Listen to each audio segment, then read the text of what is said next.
Hari ini bersama Habib Jafar. Terima kasih akhirnya main ke sini. Terima kasih akhirnya diundang ke sini. Padahal kita sering saling melihat, saling tahu. Terakhir kali ketemu itu nggak tahu yang mana dulu, kawinan Ate atau Bandara Halim? Pertama kali itu di Bandara Halim dan gua nggak tahu treatment ke Radit gimana ya? Maksudnya apa tuh? Kok treatment Iya, ke Radit? maksudnya gue kan berusaha karena background gue pendakwah kan, gue tuh berusaha untuk. Maksudnya apa ini kok? Enggak. Gue kan sudah gagal dengan Coki dan Onat. Saya tahu. Jadi gue masuk kelompok yang sama? Enggak Oh, sih. enggak. Cuman ada sih. Iya. Radit login 2 kata lucu sih. Kok jadi gue yang login? Apa gue login? Soalnya gue kan Udah dulu login. kan diceng-cengin soal begituan ya. Iya. Gue nonton di final suci kemarin kan. Ya itu bercandaan anak-anak lah. Bercandaan kayak anak-anak. gitu. Nah, Si Panji bilang kantor gue gak ada musolanya. gue baru sholat di musolanya Kasih tahu, Raditya Dika. Panji. Dan mungkin salah satu musola yang paling ideal menurut gue. Oh, iya ya. Iya. Oh iya. Karena di musolanya pertama tidak bau kaki. Oke. Itu penting menurut gua. Gua pernah bikin movement untuk ngirimin pewangi-pewangi ke masjid-masjid dan musola-musola. Oke. Agar wangi lah, karena ganggu banget kan. Karena iya. titik terdekat kita dengan Tuhan tuh saat sujud. Oke. Kalau ada bau kaki pasti ganggu banget sih. Iya. Kemudian yang kedua ini ada buku-bukunya. Iya, di Walaupun sebelah kayaknya situ. buku-bukunya hadiah dari tamu-tamu podcast ini ya. Gue ngeliatnya nih buku Dokter Gia, buku Fuadi. Ini Ada iya. Mas Wadi, ada buku Dokter Gia. Kan kadang kalau udah kita baca, anak-anak pengen minjem taruh situ. Oh, iya. Soalnya itu ada tempat buat tidur juga. Eh, Di daerah sana, sebelah sananya lagi ada buat tidur. tempat tidur ya? Ada. Musola atau masjidnya Nabi Muhammad itu gabung sama tempat tidurnya orang-orang yang tunawisma. Oke. Namanya sufah. Oke. Orang-orang yang tunawisma itu disebutnya ahlus sufah. Orang-orang yang tidur di sampingnya masjid Nabi Muhammad. Jadi masjidnya itu betul-betul jadi pusat peradaban, Dit. I Bukan see. cuman pusat ibadah.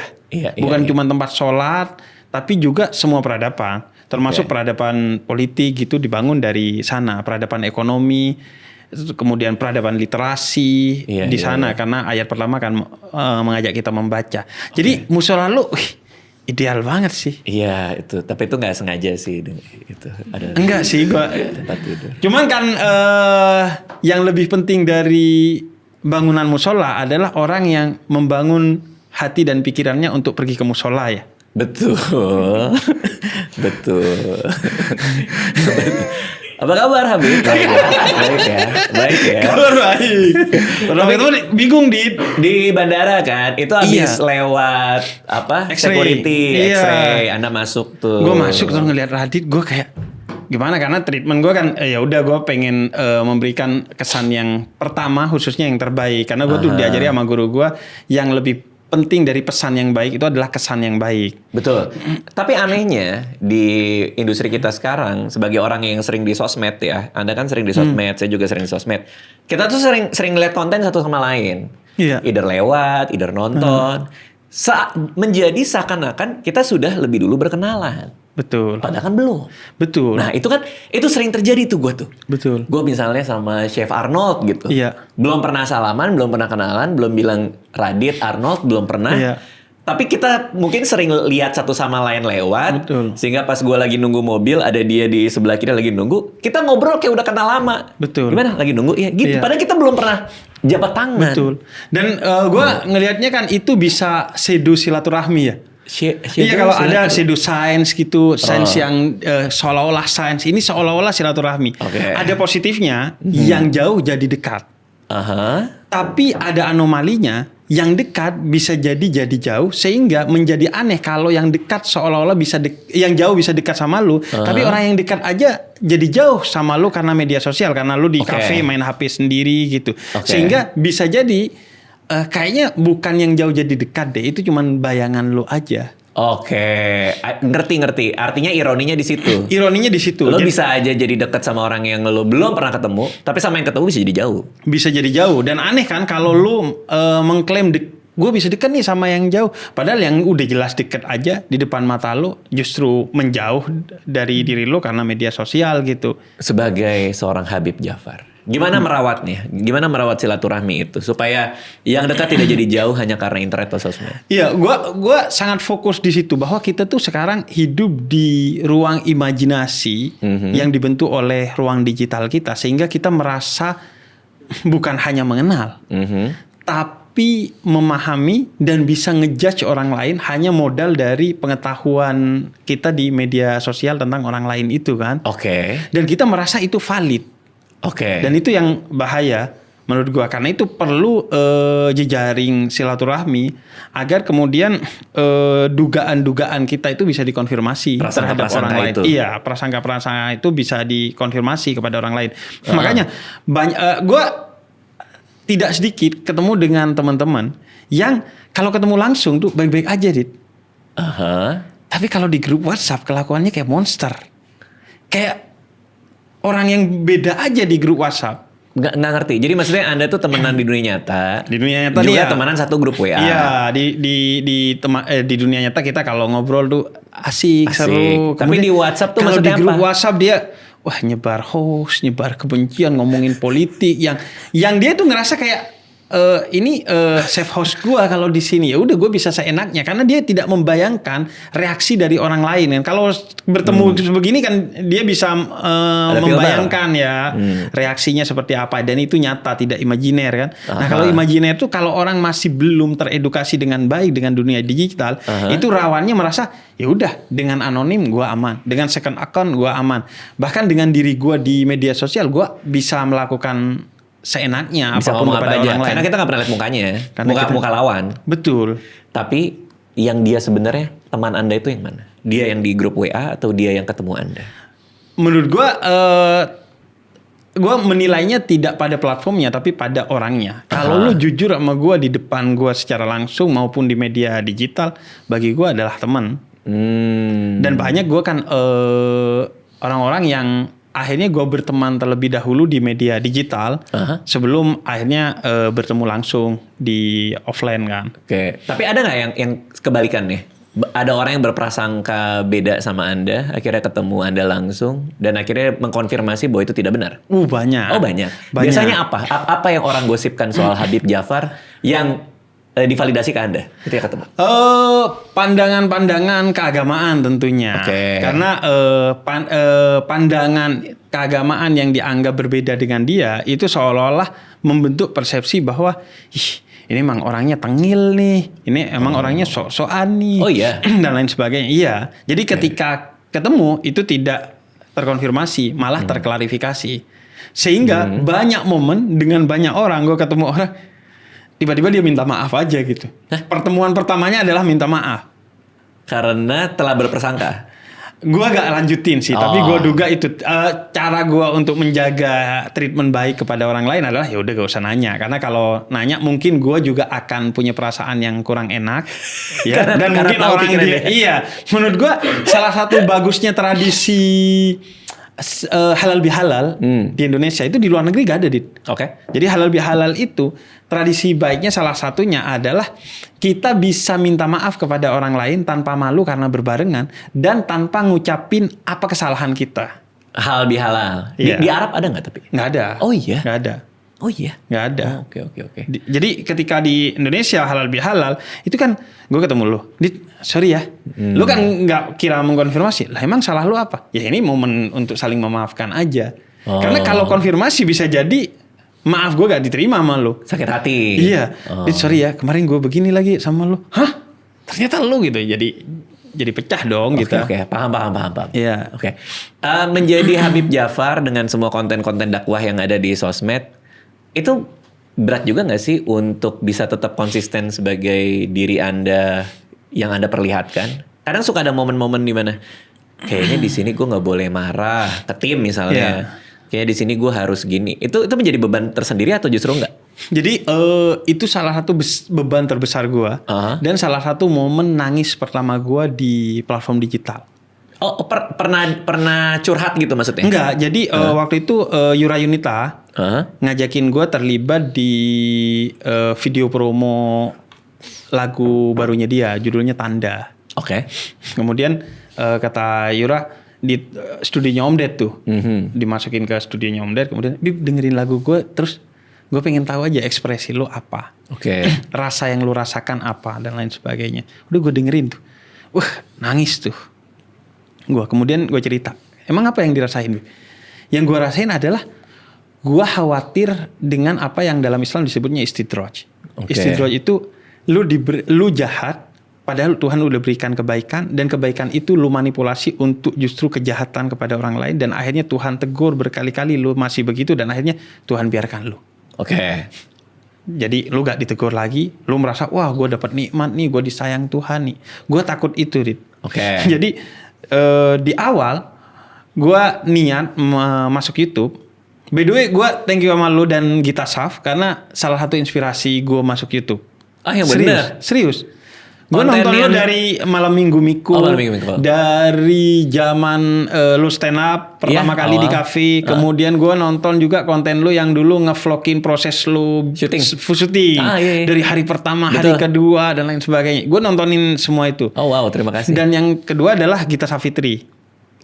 Yang Gita Saf, konten beropini Gita dan Saf, jalan-jalannya dia itu menurut gua salah satu trigger besar ke gua untuk akhirnya gua jeda menulis. Makanya konten YouTube gua namanya jeda nulis. Iya, lihat. Jeda nulis untuk kemudian menyampaikan apa yang gua tulis di YouTube. Oke. Dan artinya ketika dikasih privilege untuk bisa besar di YouTube dan dengerin banyak orang, takutnya jadi kayak Akhirnya tadi. iya niat awalnya tentu berdakwah. Bahkan salah satu komitmen dakwahnya adalah YouTube gua sampai sekarang dari 2018 tanpa pernah di AdSense. Oke. Karena bokap tuh bilang dakwah tuh seharusnya ngasih sesuatu kepada orang, bukan menerima. Dan yang kedua, karena pandangan-pandangan keislaman yang gue sampaikan sebagian berbeda dengan mayoritas orang, gue khawatir sengaja nih cari kontroversi biar view-nya gede, engagementnya tinggi, akhirnya AdSense-nya gede juga. Gue ingin menetralisir itu. Nah, akhirnya udah. Jadi kemudian popularitasnya menjadi menurut gue ya sangat cepat, bahkan terlampau cepat bagi gua. Gua tidak memiliki kesiapan mental untuk itu. Oh ya? Sehingga kemudian ada mental isu di dalamnya. Oh iya. Pernah terjadi? Pernah terjadi. Mental isunya, wah. Mental issue ini maksudnya gimana? Jadi sedih atau justru jadi berlebihan? Jadi stres. Oh jadi stres. Jadi stres. Karena gue gak pernah mengidentifikasi diri gue apakah introvert atau ekstrovert atau apapun. Tapi yang jelas gue tidak bisa seperform konten kreator yang ada. Walaupun gue selalu menutupi itu. Nah itulah masalahnya.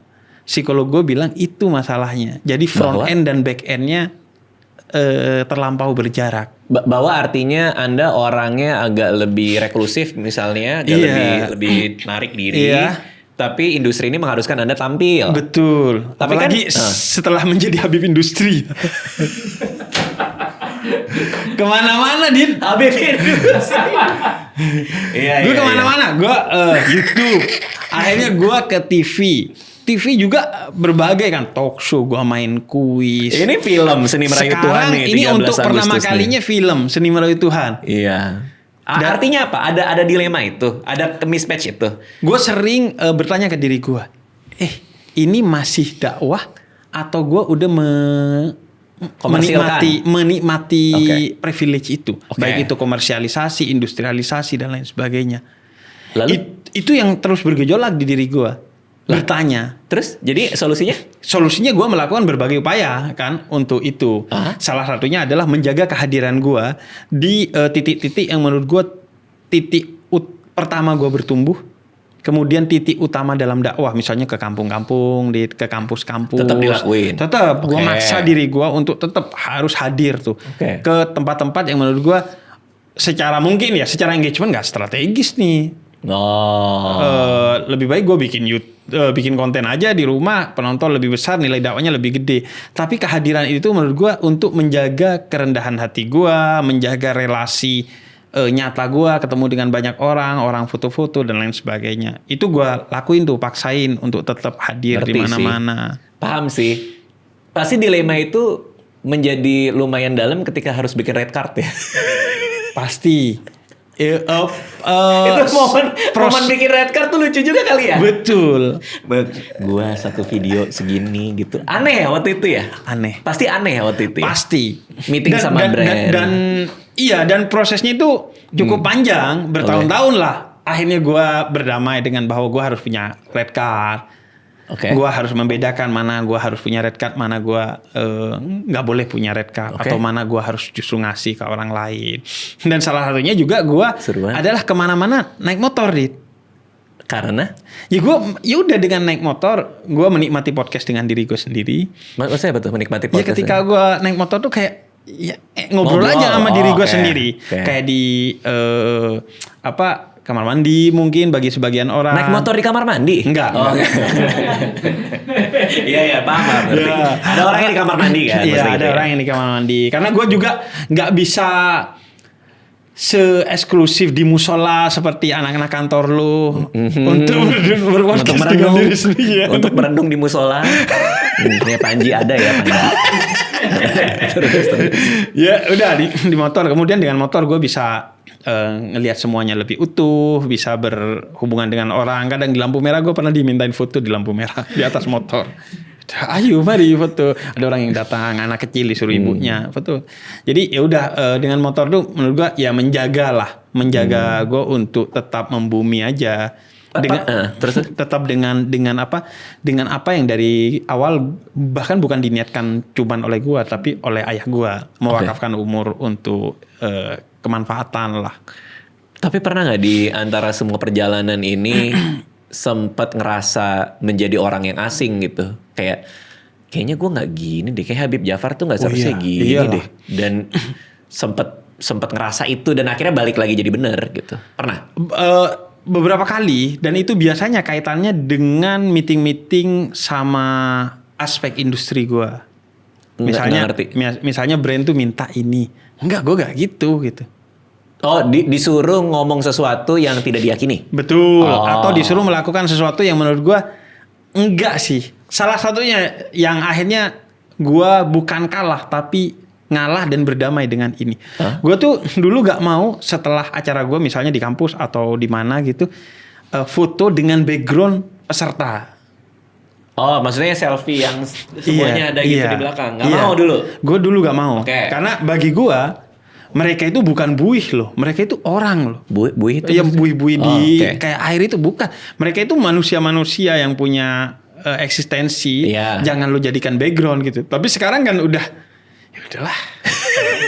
tapi itu bisa dimengerti sih, karena intensi kita juga tidak pernah menjadikan mereka background anyway kan. Sebenarnya intensinya kan adalah merayakan kebersamaan kita bersama gitu kan. Iya, angle-nya secara kognitif akhirnya digeser kan angle-nya kan. Iya, dan secara niat ya. Niat intensi. Iya, intensinya kan digeser. Ya pada akhirnya ya begitu. Tapi awal-awal kan gue ngerasa bukan tipikal gue yang begitu. Jadi mending ya udah turun aja salaman. Karena itu sering tuh komunikasi sama pihak-pihak panitia.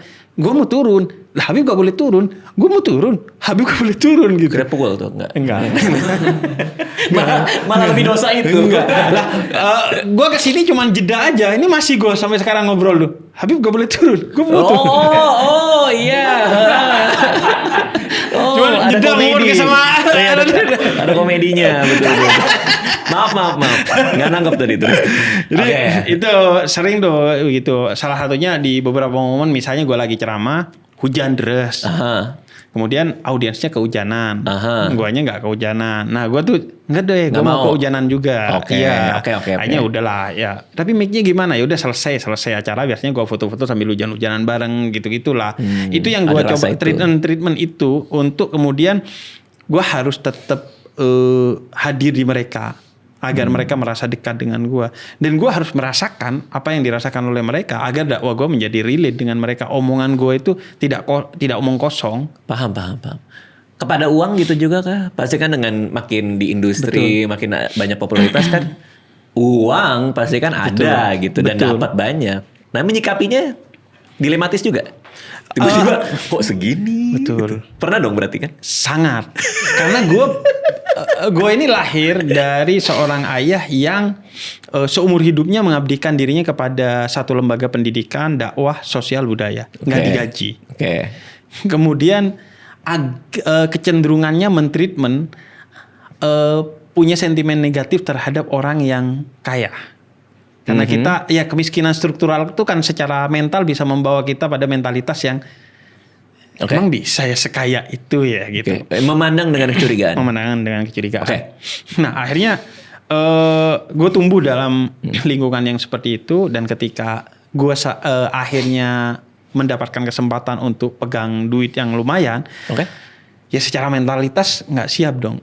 Dan gue tidak pernah disiapkan untuk itu. Gue tidak pernah dididik oleh ayah dan ibu gue untuk berbisnis. Jadi kita 4 bersaudara, semuanya itu dakwah. Dan semuanya full agama. Dari TK sampai S2 gue agama. Semua juga saudara begitu. Jadi nggak pernah diajarin bisnis. Makanya sampai sekarang sebenarnya nggak pernah berbisnis.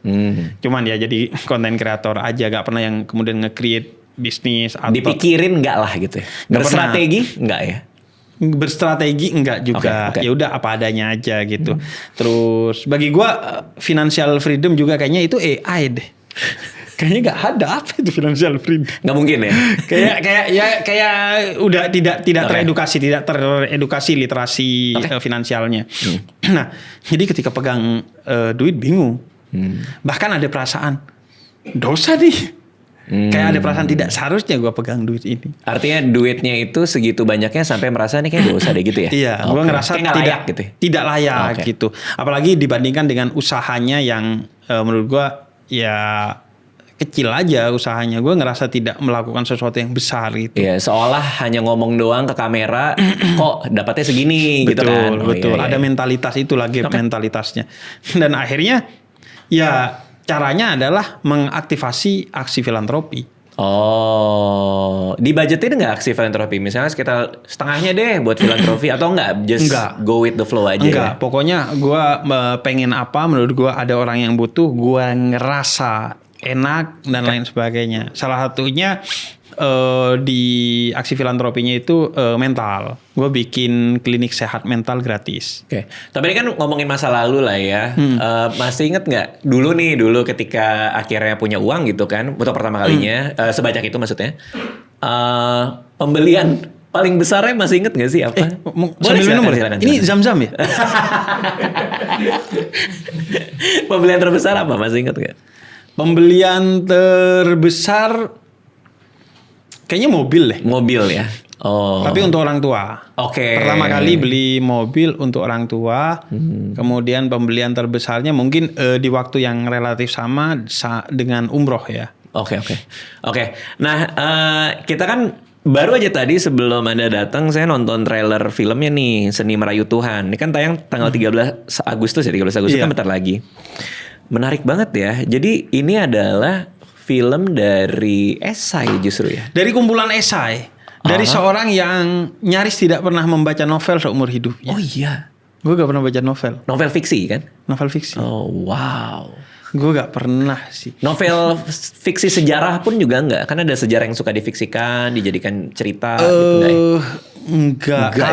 Kalau yang kisah nyata dan dia direct ke agama? Antara agama atau filsafat, minat gua, atau psikologi. Ada misalnya message meaning itu kan separuh cerita, separuh kemudian teori logoterapi di psikologi. Itu baca. Tapi kalau yang secara umum udah baca novel gitu untuk menikmati, menumbuhkan imajinasi, enggak sih. Enggak itu karena memang bukan seleranya atau merasa kayaknya lebih banyak waktu lain yang lebih bermanfaat deh. Misalnya baca non-fiksi gitu. Oh gitu? Betul. Gue ngerasa kayaknya gue lebih worth it untuk ngabisin waktu baca buku gue dengan baca buku-buku non-fiksi? Iya, agama dan lain sebagainya. Gue ngerasa itu bukan prioritas gue. Pada saat itu? Iya. Sampai sekarang. Sampai sekarang bahkan juga gak baca fiksi? Sampai sekarang gak baca fiksi. Semua novel-novel yang akhirnya gue sukai ya karena gue mengenalnya lewat filmnya. Misalnya Buya Hamka. Ya. Gue mengenal semua cerita-cerita beliau ya dari nonton film-filmnya, kemudian Laskar Pelangi dan lain sebagainya. Mbak Di Lestari itu karena nonton filmnya bukan karena bukunya. baca bukunya. Nggak pernah penasaran, oh filmnya kayak gini, bukunya kayak apa? Enggak lah ya. Enggak. Nggak tahu. Pernah nyoba dan ngantuk mungkin? Baca 2 halaman kayak apa sih gitu? Iya. Oh pernah? Iya, kayak kenapa kita buang-buang waktu untuk ini? Astaga. Ya maksudnya bukan prioritas gue ya. Ngerti. Bukan selera gue. Karena preferensi. Iya. Preferensi Anda iya. bukan fiksi. Betul. Itu hanya komedi ya. Khawatirnya novelis gerasa. Karya saya dianggap buang-buang waktu oleh Anda. Anda gak apa-apa juga bilang buku saya. Ngapain baca buku ini? Terserah lah. Tapi ada juga sebaliknya. Ada juga sebaliknya orang yang emang gak bisa baca non fiksi karena ngerasa bahwa kayaknya gue gak perlu diajarin. Ada yang kayak gitu. Betul. Ada yang kayak gue mendingan nonton podcast atau nonton orang ngejelasin di video. Betul. Malah sukanya fiksi. Itu preferensi aja kan. Sebenarnya kalau dibilang nggak suka fiksi enggak, cuman platform gue menikmati fiksinya adalah melalui film kan berarti, I see. tidak melalui buku. Audiobook pernah nyoba gak? Audiobook enggak Enggak ya? Gue nggak pernah nyoba. Even Harry Potter aja yang gue suka banget. By the way gue punya jubahnya, gue punya tongkatnya. Itu kan penyihir gak apa-apa tuh penyihir. Iya, Habib penyihir gue kata lucu sih. Ya kan, menyihir orang untuk dapat hidayah, Din. Betul. Iya kan? Betul. Ya, Habib industri ya begitulah ya. Harus pintar-pintar nyapuin. Oke. Tapi suka Harry Potter. Suka Harry Potter. Pernah ikut berantem aslinya nggak? Kan suka ada komunitasnya yang pakai jubah Harry Potter main Oh, roleplay. maaf, Habib Wibu agak jauh sih. Habib Wibu agak jauh, Din. Kejauhan. Iya, gue pernah di Ion Lenteng Agung. Aha. Di sana lagi ada acaranya Wibu, kayak gue dunia apa ini? Oh iya. Ribuan orang. waktu Cosplay itu. kan maksudnya? Iya, kan? cosplay kan. Itu cosplay seru-seru gitu. tuh. Iya. Padahal ya gue suka Dragon Ball, suka semua Tapi lah. kalau ya. sampai ke cosplay kayaknya enggak lah ya. Cosplay enggak, tapi suka ngoleksi. Harry Potter kayaknya semuanya gue ngoleksi, kecuali kopernya karena terlalu gede waktu itu dibawa dari Amerika. Oh. Jadi gue pernah di New York karena satu pertemuan lintas agama gitu Ya. dan ngajar beberapa isu dalam perspektif Islam di beberapa kampus. Itu apartemennya pas di depan Harry Potter Store. Oke. Wih, kata gue. Ya. Udah. Gue selama 1 minggu jalan-jalannya cuman ke Harry Potter Store. Setiap hari, bahkan sehari kadang beberapa kali. Pasti ada yang kayak cuman ngelihat kayaknya enggak deh. Tapi kepikiran Iya. datang lagi gitu kan. Akhirnya beli semuanya lah di sana. Paling absurd apa jubah berarti? Gua kayaknya iya jubah. Jubah. Karena jubah itu kan mau dipajang juga repot ya. Kalau tongkatnya gua taruh di kantor. Oh. Jubah itu gua punya 2, jubah Harry Potter sama Dr. Strange. Karena gue suka Dr. Strange. Karena jubahnya kan kayak hidup sendiri kan. Dia karakter sendiri kan karakternya. jubahnya kan. gitu Iya, kan? dan berat banget. Oh iya. Jubahnya berat banget dan mahal banget. Oh, jubahnya doang Jubahnya itu. doang. Oh. Makanya agak aneh ya. Gue ketika dakwah gak pakai jubah, di tengah-tengah Habib pakai jubah ya. Tapi malah beli jubah Dr. Strange. Kan hobi. Hobis. Pernah nggak diem-diem di rumah nggak ada orang pakai jubah Dr. Strange?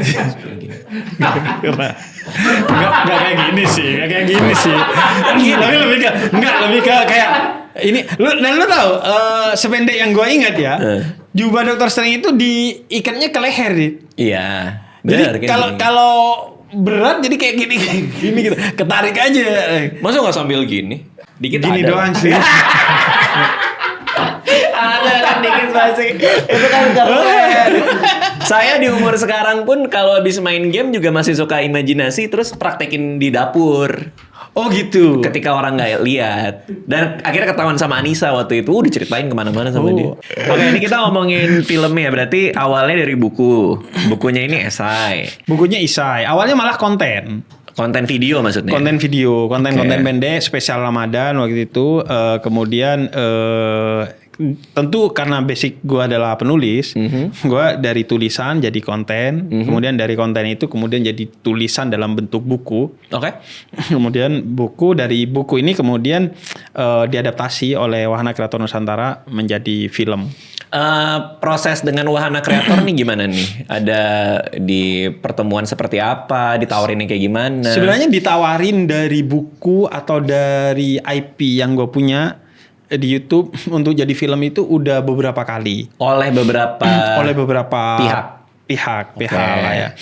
Cuman Lalu? akhirnya gue ngerasa enggak deh dulu kayaknya trustnya belum gitu, minatnya belum, kemudian semuanya walaupun belum penjajakan ya, belum ada feel untuk ya nih gitu. Artinya Anda ngelihat PH-nya atau dari hati kayaknya bukunya belum saatnya? Dua hal Oke, ya, oke. dari PH-nya dan kemudian dari guanya kadang. Lalu? Nah, ketika ketemu wahana tiba-tiba ngerasa kayaknya gue percaya deh sama wahana. Utamanya karena Mas Salman, Mas Aristo, Haris, iya. iya Mas Haris, karena gue kenal dulu di Mizan, di Plot Point.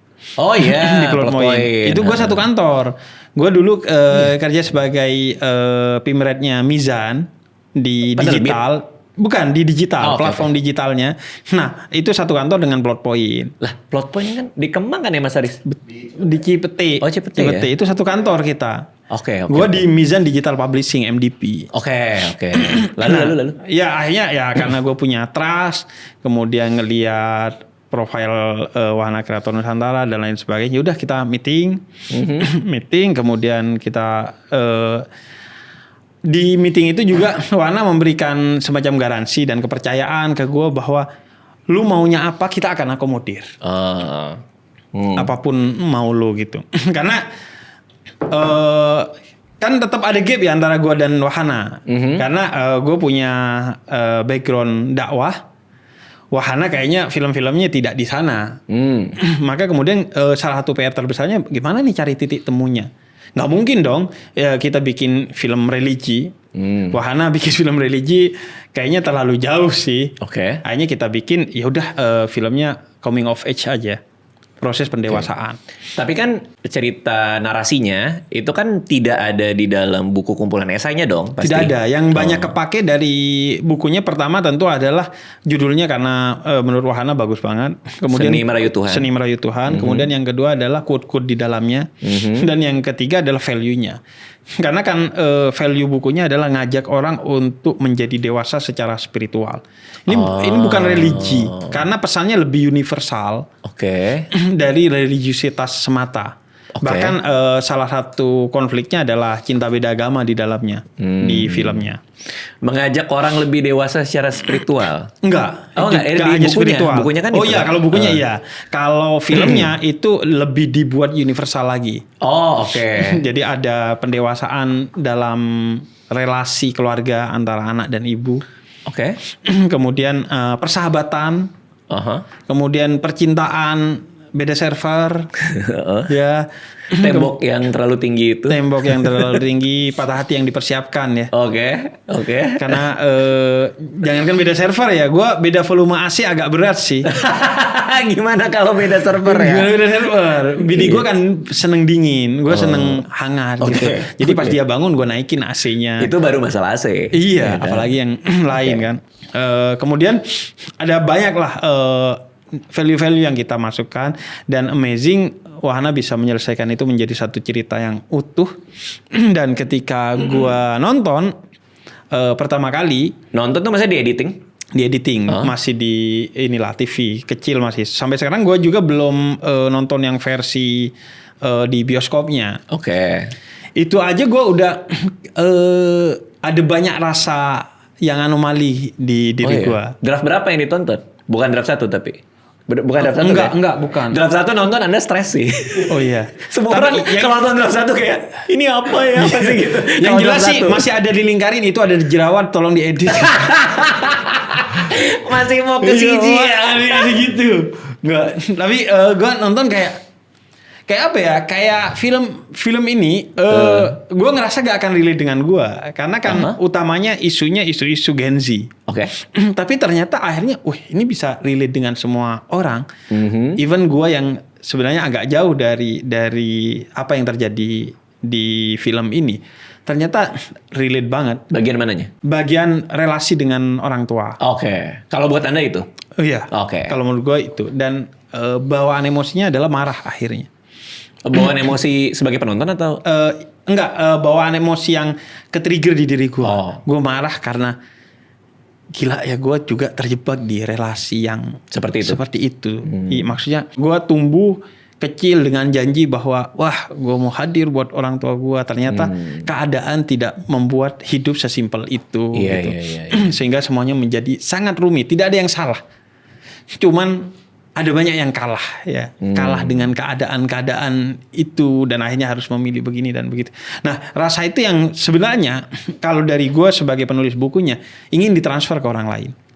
Gue ingin orang merasakan dan akhirnya merenungkan bahwa hidup tuh gak bisa lu jalani apa adanya aja gitu. Gak bisa ya udah yuk jalani. Termasuk relasi beda server tadi dan lain sebagainya. Memang harus dipikirkan. Iya.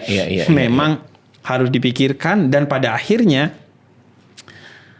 kemarin gue atur sendiri hidupnya dan berantakan. Maka kali ini gue ingin mengatur hidup gue dengan mengajak Tuhan untuk jalan bersama dalam setiap langkah di hidup gue. Karena itu ini seni merayu Tuhan untuk gue mulai menjadikan semua langkah gue di hidup ini terupgrade. Tidak lagi sendiri tapi bersama Tuhan. Sholatnya tidak lagi sholat yang sekedar rutinitas, tapi sholat untuk merayu Tuhan agar Tuhan hadir. Karena di sholat itu salah satu yang utama adalah inna sholati wa nusuki wa mahyaya wa mamati lillahi rabbil alamin. Sholatku, ibadahku, hidupku, matiku untukmu Tuhan. Jadi tolong temani aku. Jangan istidraj tadi. Ya Allah undur ila abdi. Tuhan temani aku gitu.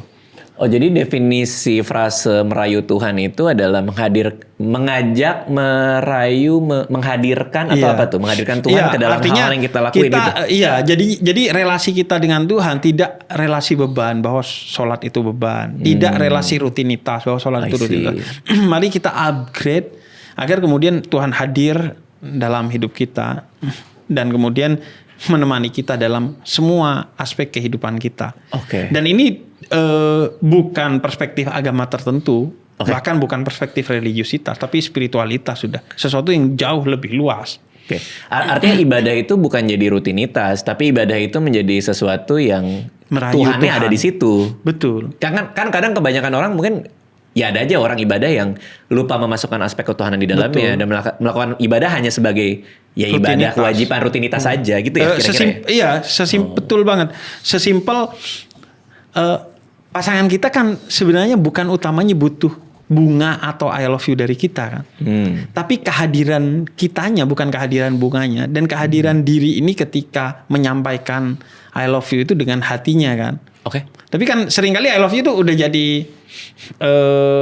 ya itu rutinitas aja. Iya, rutinitas lagi tuh. Bahkan lu pernah ngerasain nggak bahwa kita sebagai penulis, gue dulu tuh sebagai penulis kan suka banget kalau Lebaran tuh bikin ucapan selamat Lebaran yang puitis. Iya.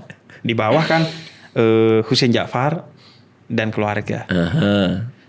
Besoknya itu ucapan balik ke gua dengan nama orang lain di bawahnya. Oh, di copy paste. Iya. Itu pun salah kadang kan. Ada beberapa part yang salah. Atau orang Lebaran tuh minal aidin wal faizinnya pakai stiker gitu. Menurut gua kan kayak gak ada ketulusan dalam relasi ini. Iya, kayak ya udahlah, kopas aja lah, kasih stiker aja lah gitu. Iya, punya Anda di copy paste kadang namanya masih Husein lagi. Iya, masih Husein. Loh, sama.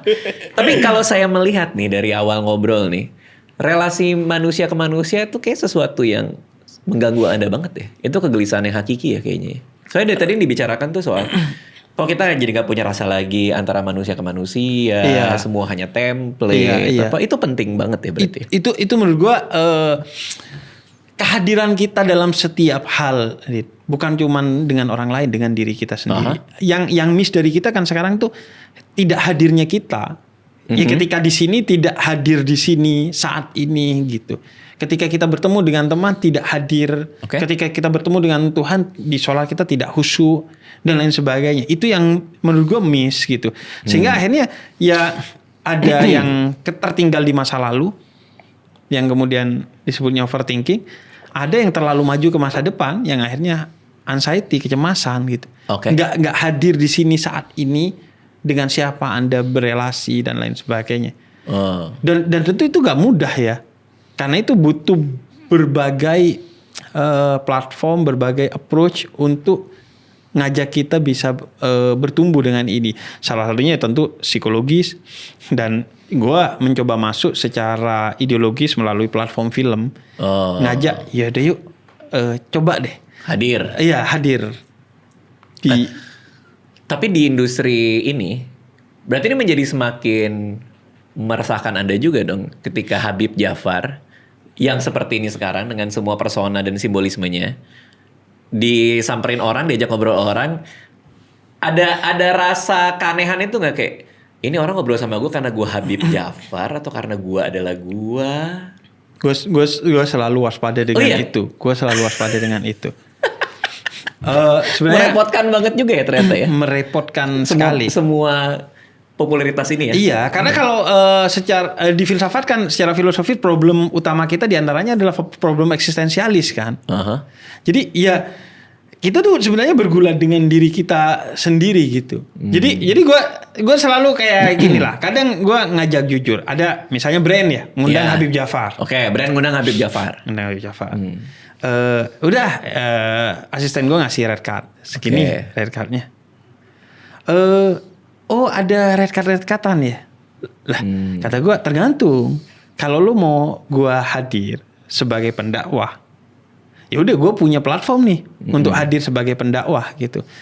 Tapi kan sebagai sebuah brand, lu menghadirkan gue bukan hanya sebagai pendakwah kan. Ada aspek komersil yang lu butuhkan dari diri gue. Jadi yang lu apresiasi secara red card itu adalah aspek industrinya, bukan aspek Habibnya. Rumit kan jadinya, Habib industri kemudian bergumul terus tuh kan dalam setiap langkahnya kan. Ya, tapi kan Anda hanya mencari keadilan buat diri Anda kan. Iya. Masa ini yang adil buat Anda? Iya. Menurut Anda itu dong. Iya dong. Ya kan? Iya, yang adil bukan hanya dengan diri gue, tapi dengan visi yang gue punya kan. Iya. Gue punya banyak visi yang sedang gue perjuangkan kan.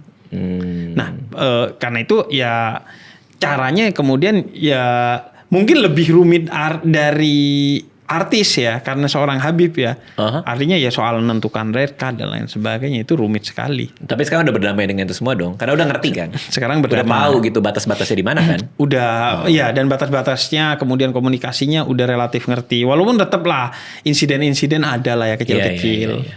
Ya udahlah, tapi kita udah lelah lah untuk kemudian harus mengurusi sesuatu yang menurut kita tidak lagi substantif. Ya. Kenapa Anda suka banget main sama stand up comedian? Teman-teman saya Anda berteman semua. Betul. Kenapa? Semua stand up comedian kayaknya sudah, kecuali Anda kayaknya. Sudah apa? Kan kita cuma berkenalan sebelum ini. Pertama,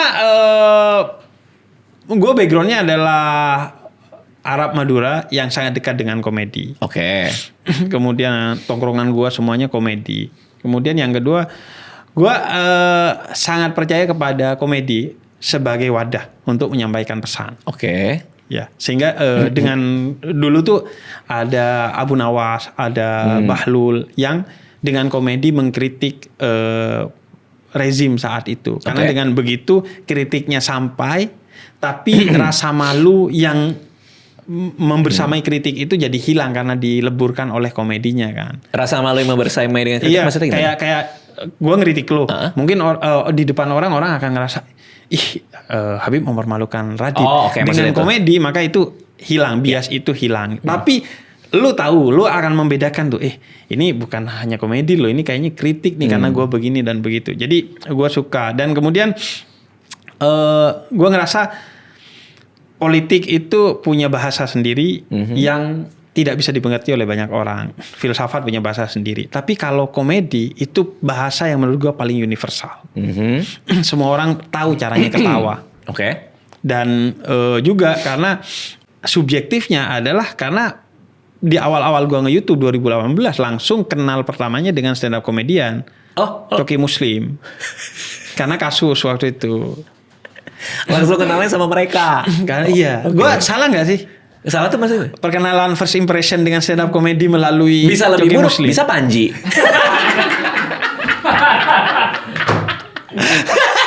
Nggak salah lah. Tapi nggak saleh juga. Nggak salah dan nggak saleh.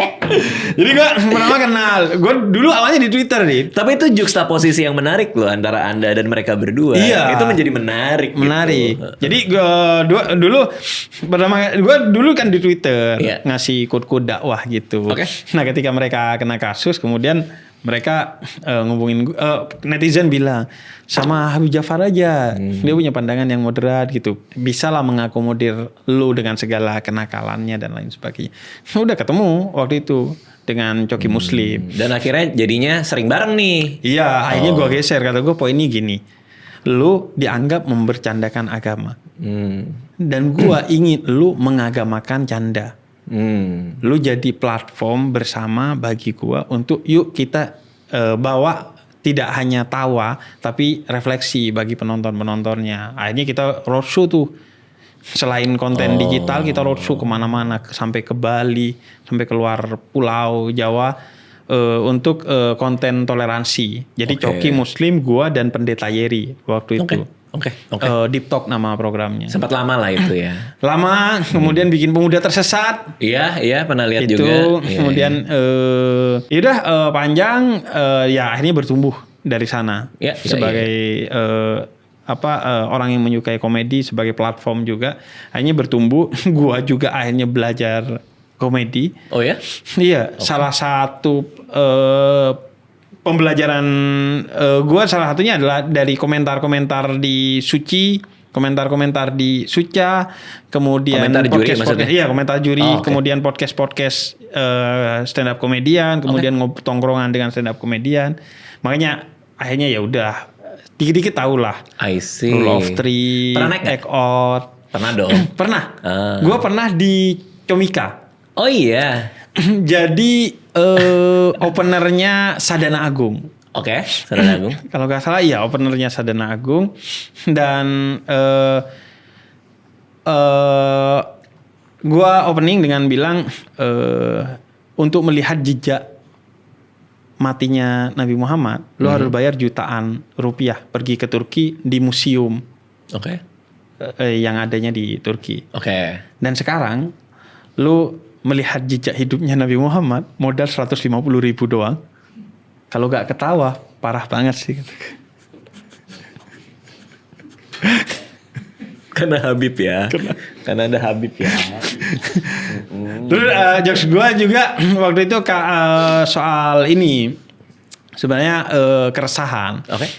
Jadi gue suatu hari itu pernah diminta untuk ngajarin ngaji. Oke. Satu anak orang kaya gitu. Satu anak orang kaya. Iya. Terus dibayarnya 800.000 sebulan. Oh sebulan? Iya, 4 kali pertemuan.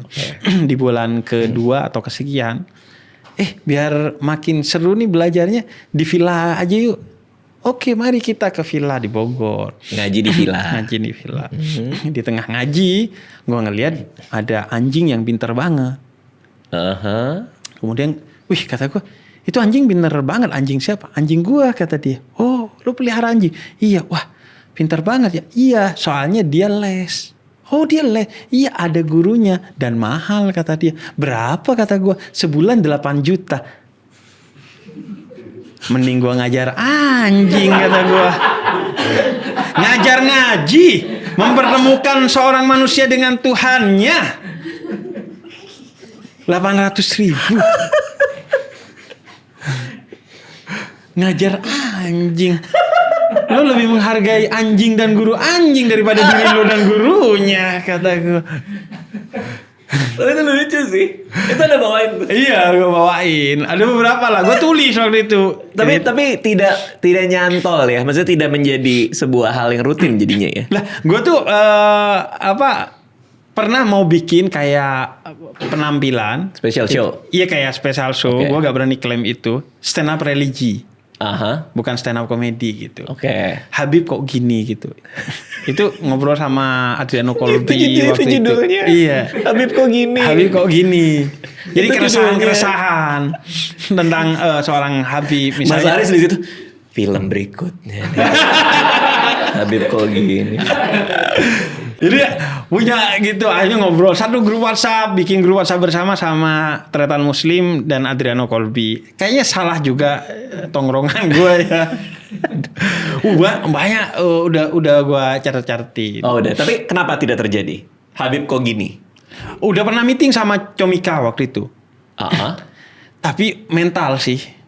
Maksudnya Anda akhirnya mundur sendiri? Iya, gua kayak emang iya ya orang datang hanya buat ngedengerin gua berkomedi, sedangkan gua bukan profesional komedian. Artinya lebih mental kejualannya atau mental kesiapan materi? Lebih ke kesiapan materi mungkin ya. Mungkin apa yang gua anggap lucu belum tentu lucu menurut orang lain. Kalau tips gua justru bikin latihan full materi yang tadi Habib kok gini itu di ini apa komedi cafe gitu ya. Itu full sejam, mungkin sejam 1,5 jam. Iya. Keluarin aja. Jadi nggak lucunya juga udah tahu nggak lucunya di bagian mana gitu. Tapi itu valid ya. Valid bahwa maksudnya bahwa kalau misalnya gue di kafe ini, yang ini lucu, yang ini enggak. Tapi di kafe lain, yang ini justru yang lucu, yang itu justru enggak. Itu gimana ininya? Nggak apa-apa. Nyari objektifnya. Nggak apa-apa. Karena kalau menurut saya pribadi, stand up itu ditulis di atas panggung. Oke. Stand up itu bukan ditulis di atas kertas. Jadi cara kita menulis materi stand up ini udah ada, tapi begitu kita taruh di audiens, kita tuh sebenarnya menulis bareng mereka. Menulis bareng mereka tuh konteksnya adalah, gue tahu ini nggak lucu, ini lucu, ini. Nah, dengan open mic beberapa kali, probability-nya ketahuan ya. Probabilitasnya ketahuan. Kadang mungkin benar di kafe ini lucu, kok di sini belum. Jadinya apa ya? Oh itu kan cuma 2. Kalau 12, iya. Kan jadi dan tahu. kita bisa belajar apa jangan-jangan delivery-nya aja yang gua salah ya, bukan materinya ya. Masalahnya cuma di banyaknya latihan sih. Dan belum ada kan Habib stand up komedian. Iya nggak ada nggak Dit? Ya kalau di Indonesia kayak belum ya, yang punya special show terutama ya. Iya. Kayak belum belum. ada sih kayaknya. Anda bikin sih. Kalau materi memang udah ada, pernah ada obrolan sama Comika. Kalau saran saya sih latihan aja. Kalau emang nggak usah di kafe, karena mungkin ada ekspektasi lain tuh kalau di kafe kan. Iya. Habib Jafar kemarin datang. Habib Jafar hari ini bikin sendiri aja. Kalau kayak saya bikin di sini. Oh di kantor? Di tempat ini persis. 5 orang, 10 orang, berarti 15. penontonnya sampai ke musola itu tadi? Nggak dibuka di sini aja. 15, 10. Itu cukup untuk kita bisa tahu secara objektif ini udah lucu apa enggak, ini udah solid apa enggak? Cukup karena kuncinya ada di frekuensi. Jadi kalau latihan sebelum show tuh bisa 15 kali, 20 kali, dari yang kecil banget sampai yang gede. Ngejaga agar setelah 15 kali show kita tetap excited dengan materinya. Kita peduli sama premis-premisnya. Emang itu yang mau kita ceritain. Bukan kita nulis bikin orang ketawa. Kita nulis karena kita peduli sama yang mau kita ceritain. Ya mirip sama ini kan. Ini kan film ini menjadi lebih menyenangkan buat dibuat karena peduli sama premisnya itu kan. Iya. Walaupun kemudian platformnya sebenarnya kan sebagai sebuah konten udah dulu, sebagai buku udah dari tahun 2020-an awal. Kemudian sekarang sampai film. Nah, kalau akhirnya dikembangkan menjadi Habib stand up comedy, itu saran untuk menumbuhkan atau menghancurkan saya ya? Maksudnya? Tadi coba aja stand up comedy. Kenapa ada suzon? Enggak lah kan itu kalau saya tujuannya cuma satu. Itu membahagiakan nggak? Itu ibadah termulia. Ithalus surur fi qalbil ihwan. Masukkan rasa bahagia ke hati orang yang hancur. Iya. Ya maksudnya itu kalau dari sisi penonton kan orang bahagia, tapi kitanya bahagia. Kalau itu membahagiakan lakuin aja gitu. Kalau menurut saya itu. Jadi jangan lakuin karena banyak hal. Karena kadang-kadang banyak stand up comedian. Kalau Anda kan mungkin bukan stand up comedian, tapi banyak stand up comedian yang gue harus bikin special show karena semua teman gue bikin. Kayak semacam centang yang harus di itu. Nah itu feel-nya beda gitu. Tapi kalau emang itu membahagiakan bikin lah. Ya itu 2 hal. Pertama yang soal film ini. Itu gue bikin film ini bukan karena sesuatu di luar diri gue, tapi sesuatu di dalam diri gue. Meeting dengan banyak PH juga akhirnya gak jadi apapun. Itu lucu ya? Bukan? Beneran? Enggak. Kirain take on lu. Enggak. Enggak bercanda. Gitu. Terusin. Nah, itu baru sengaja. Kemudian yang kedua adalah tadi gue melalui seni merayu itu ingin mungkin membangunkan orang. Jadi kan ada orang yang tahu tapi tidak tahu kalau dirinya tahu. Tugas kita adalah membangunkan dia, kata Imam Ghazali. Nah gue pengen membangunkan orang melalui film ini bahwa ada banyak loh kebaikan-kebaikan yang sebenarnya bernilai seni rayuan kepada Tuhan. I Tapi see. lu gak sadar sehingga niat lu tidak itu dan akhirnya itu gak jadi sesuatu yang lebih besar. Oke. Tidak bernilai ibadah. Contohnya tadi yang lu bilang. Itu juga yang terjadi pada Surya Insomnia. Suatu hari gue main arisan sama Surya Insomnia. Terus kata Surya, Bib gimana ya? Gue ini ya biasalah soal agama. Tapi gue punya keinginan untuk belajar. powerful secara agama. Gimana ya? Ada celah gede nih menurut gue. Lu setiap mau syuting arisan, niatin buat ngebahagiain orang lain. Dan itu dalam salah satu diskusi dikatakan itu adalah ibadah termulia. Dan sekarang dia pegang banget itu. Pegang dalam pengertian yang sebenarnya. Dia mau masuk tuh ke arisan, gue mau bahagiain orang lain. Dia yang cerita di podcast gue. Jadi Paham. banyak hal yang sebenarnya itu seni merayu Tuhan, tapi orang itu tidak sadari gitu. Paham. Contohnya gue kemarin baru bikin konten tentang ada orang yang kerjaannya motong-motongin besi yang berlebihan di pinggir-pinggir jalan tuh. Jadi kayak ada tiang udah roboh gitu, kemudian ada bekasnya. Itu kan bahaya buat orang. Oke. Itu padahal salah satu cabang terakhir keimanan kata Nabi Muhammad. Yaitu? Menyelamatkan orang dari hal-hal yang bisa membahayakannya di jalan. Oh. Jadi membuka jalan kepada orang lain. Iya. Dan kita kembangkan. Kata gue membuka jalan ini gak mesti cuman fisik. Bukan cuman mindahin paku dari tengah jalan ke pinggir jalan. Tapi membuka jalan pikiran orang lain. Terhadap segala hal. Membuka jalan hati orang lain. Untuk bertobat atas kemaksiatannya. Semua itu membuka jalan. Tapi orang yang mindahin paku dari tengah jalan ke pinggir jalan. Itu cabang keimanan.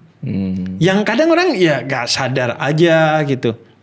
Ya. Atau mungkin terkait dengan pekerjaan kita stand up komedian, polisi cepek. Itu besar banget nilai ibadahnya. Gue selalu bilang bahwa kata Nabi Muhammad kerja itu jihad, bukan cuman ibadah. Kalau mati syahid. Makanya gue kalau di corporate tuh dakwah gue bilang, lu nih harus niatin itu sebagai jihad. Agar kalau lu mati di atas laptop sebagai budak corporate itu mati syahid. Di acara korporat Anda bilang gitu. Semua karyawannya. Lu tau secara salah satu pembukaan gue kalau di acara corporate kalau suasananya mendukung itu gue pakai pinjem jokesnya Awe. Apa tuh? Assalamualaikum orang-orang di belakang yang punya grup WhatsApp gak ada bosnya yang di depan nih gitu. Bosnya kan di depan. Bosnya di depan. Buat apa? Ya buat gue bahin bosnya dong, kata gak. Tapi gak apa-apa kata gue karena di Jepang itu angka tinggi. Astaga. Karena stres kerja gitu kata gue. Karena di sana kan masih zaman Jepang. Iya dong. Kita kan udah gak zaman Jepang. Kayak ada kurang-kurangin bergaul sama stand up comedy. Lu kalau Iya, lu bener. di sini enggak. Alhamdulillah angka stres kerja tentu lebih tinggi dari Jepang, tapi angka rendah karena kita punya grup WhatsApp yang enggak ada bosnya. Di grup WhatsApp yang ada bosnya, kita selalu bilang noted. Tapi di grup WhatsApp yang enggak ada bosnya, di sanalah mentalitas kita sehat. Bos bacot. Bisanya nyuruh-nyuruh doang. Ada ditekan nih tadi ya. Oke, saya akan bertanya kepada Anda pertanyaan yang sama yang ditanyakan oleh Mas Arif Ashidik. Masih di Wahana Kreator nggak? Masih. Arif Ashidik ketika salah satu sesi development bersama saya untuk film saya yang lain. Dia kan, saya sempat development sama Wahana Kreator juga waktu dulu. Terus dia nanya, makanya gue mau nanya ke Habib Jafar nih. Ketika lampu bioskop menyala, kan abis nonton filmnya nih Seni Merayu Tuhan 1,5 jam mungkin apa 2 jam nonton, lampu bioskop nyala. Anda mau penonton hal apa yang mereka lakukan pertama kali pas nyala lampu ini? Apa bersyukur, apa nelpon orang tua, minta maaf ke orang sebelahnya, atau Kayaknya nangis deh. nangis? Iya. Berarti pengen sibuk gini lah, Iya. gitu ya? Gua karena menurut gue kalau sebagai seorang mendakwah air mata yang menetes karena ketulusan itu bisa memadamkan api neraka. Oh. Menurut gue air mata yang muncul karena kesadaran, menurut gue itu akan menjadi kekuatan yang besar. Itu akan menjadi titik balik atau titik berangkat yang gede banget. Itu akan menjadi kekuatan yang besar sekali untuk dia. Oke. Sehingga gue berharap bioskop akan menjadi titik bagi dia. Oke. Karena menurut gue hidup itu soal mencari titik kan. Iya. Dan titik itu kalau bisa diundang, jangan sampai datang begitu saja. Tiba-tiba titiknya datang karena kita sakit, karena orang tua kita meninggal. Kalau bisa titik itu dibangun dengan kesadaran.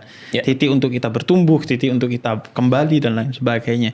Nah, gue pengen film ini ketika selesai ditonton dengan air mata itu menetes menjadi titik dalam hidupnya. Oke. Untuk kemudian ya gue harus bertumbuh. Ya. Gue harus telepon ibu gue harus telepon bapak gue harus ziarah ke kuburannya, gue harus menyelesaikan masalah pertemanan yang mungkin ada di antara gue dengan orang lain dan lain sebagainya. Intinya dan gue selalu bilang mungkin itu hanya di malam itu kan paling kecil frekuensinya, spektrumnya adalah di malam itu aja dia menjadi reflektif kan. Dan bagi gue gak apa-apa. Karena suatu hari gue pernah dakwah di Batam. Ya.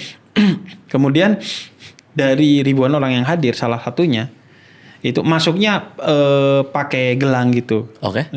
Gelang kertas gitu. Salah satu yang hadir adalah seorang perempuan yang untuk pertama kalinya pakai kerudung hari itu. Oke. Dan untuk pertama kalinya hadir pengajian. Kemudian ketika pulang dia kecelakaan dan meninggal. Dan kata ayahnya, alhamdulillah bukan innalillah. Karena itu hari pertama gue melihat anak gue dalam versi terbaik yang gue pernah lihat. Dan dia menemui Tuhannya dalam versi terbaiknya. Oh ini Sehingga gue bersyukur. ini real story nih. Real story. Gokil. Masuk berita waktu itu. Wow. Dia kecelakaan dengan pakaian terbaik menurut ayahnya. Dan dengan gelang pengajian setelah hadir acara gua. Dan sudah menyelesaikan semua tugasnya sebagai seorang hamba. Hari itu kita sholat bersama. Sholat maghrib dan isya. Kemudian hari itu entah kenapa. Sesuatu yang jarang banget gua treatmentkan di dakwah gua. Tobat bersama.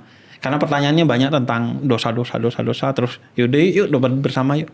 Dan dia Ikut. mengakhiri dengan itu semua. Jadi gue berharap gak apa-apa kalaupun semalam aja setelah nonton film ini, sejam atau semenit aja ada waktu mereka kemudian kembali merenungkan dirinya secara utuh sebagai hamba Tuhan, sebagai seorang anak, sebagai seorang ibu, ayah atau siapapun lu, atau sebagai diri lu sendiri, maka bagi gue itu cukup. Karena gue berharap detik itu akan menjadi detik paling kencang sebagai seni merayu Tuhan. Tuhan merasa iya, ini hamba gua. Oke. Siap. Teman-teman silakan ditonton film Seni Merayu Semoga Tuhan 13 Agustus 13 Agustus 2026. Good luck buat Habib Jafar Terima kasih, juga. Bang Good Radit. luck buat semuanya juga. Terima kasih. Thank you udah datang.